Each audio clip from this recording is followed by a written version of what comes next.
Hello guys and welcome back to touch in Hindi. और आज मैं आपको एक खुशखबरी ये देना चाहता हूँ कि हमारी ब्लैकबेरी 10 प्लेटफॉर्म की ऐप आ चुकी है ब्लैकबेरी ऐप वर्ल्ड में।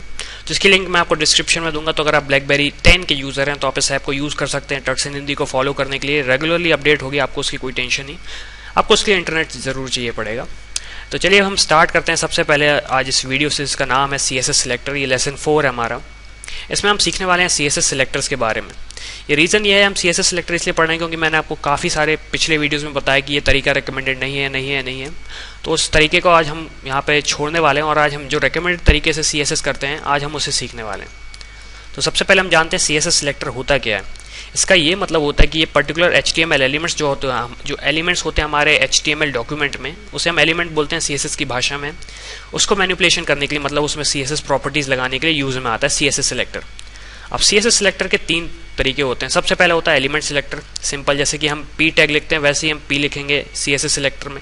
एक ID सिलेक्टर होता है, आप देख सकते हैं उसका सिंटेक्स मैंने एक तरीके से दिखाना चाहे। और एक होता है क्लास सिलेक्टर। जब हम कोड करेंगे तो इनके बारे में और अच्छे से जानेंगे।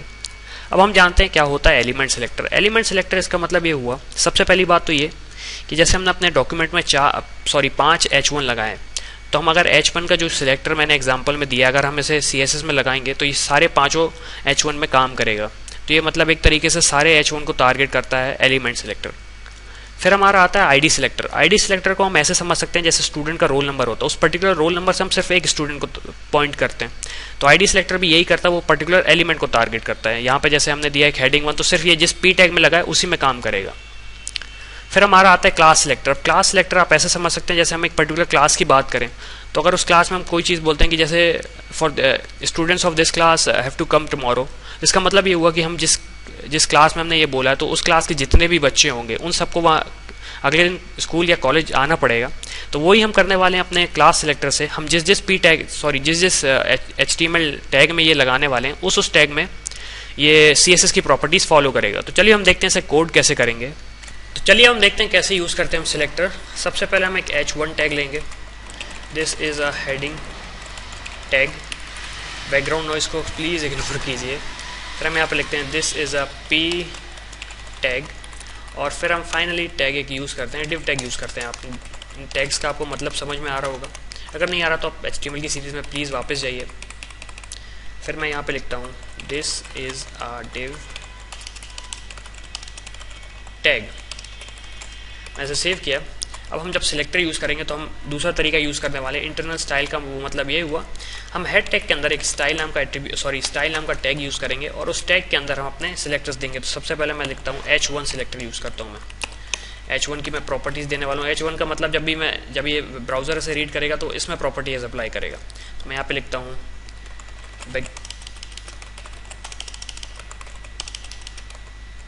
बैकग्राउंड मैं यहाँ पे देने वाला हूँ ग्रीन देता हूँ मैं, और कलर देने वाला हूँ वाइट, ताकि थोड़ा सा डिफरेंस आए और वो अच्छे से दिखेगा भी। फिर यहाँ पे मैं यूज़ करता हूँ P। इसका मतलब ये हुआ मैं P सिलेक्टर यूज़ करने वाला हूँ। तो मैं यहाँ पे P सिलेक्टर यूज़ करने वाला हूँ। तो मैं यहाँ पे देता हूँ बैकग्राउंड रेड देता हूँ और कलर फिर से मैं देता हूँ वाइट। फिर मैं यहाँ पे फाइनल टैग जो मैंने यूज़ किया था वो डिव यूज़ किया था।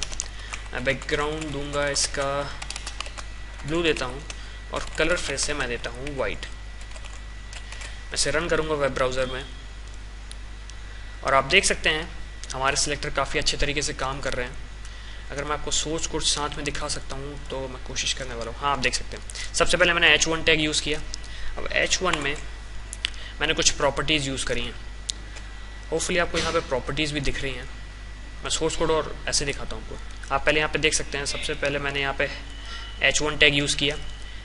फिर मैंने उसका सिलेक्टर यूज़ किया H1 और मैंने बैकग्राउंड दिया उसका ग्रीन, तो ग्रीन कलर आ रहा है। कलर दिया वाइट, तो फॉन्ट का कलर वाइट आ रहा है।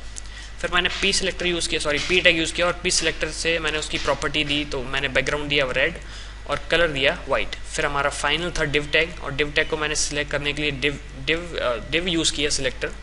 उसकी बैकग्राउंड दिया ब्लू और कलर दिया वाइट। तो इस तरीके से हम सिलेक्टर्स का यूज़ करते हैं। अब मैं एक चीज़ आपको बताना चाहता हूँ, जैसा मैंने यहाँ पे फिर से लिखा है कि H1 tag, this is another heading tag, और यहाँ पे मैं एक डिव टैग यूज़ करता हूँ फिर से, this is another div tag. तो अब आप मेरे हिसाब से आपको पता चल गया होगा कि क्या होने वाला है। मैं इसे रिफ़्रेश करूँगा और आप देख सकते हैं वैसे की वैसी स्टाइलिंग फॉलो हो रही है, क्योंकि वो जब मैंने जो सिलेक्टेड यहाँ पे यूज़ किया है मैंने, ये हर H1 टैग को टारगेट कर रहा है, ये हर div टैग को टारगेट कर रहा है। तो मैं यहाँ पे जितने भी H1 या div टैग या जितने भी p टैग यूज़ करने वाला हूँ वो सबको टारगेट करेगा। तो हमें अगर इससे बचना है तो हम इसके लिए दूसरा तरीका यूज़ करते हैं ID सिलेक्टर।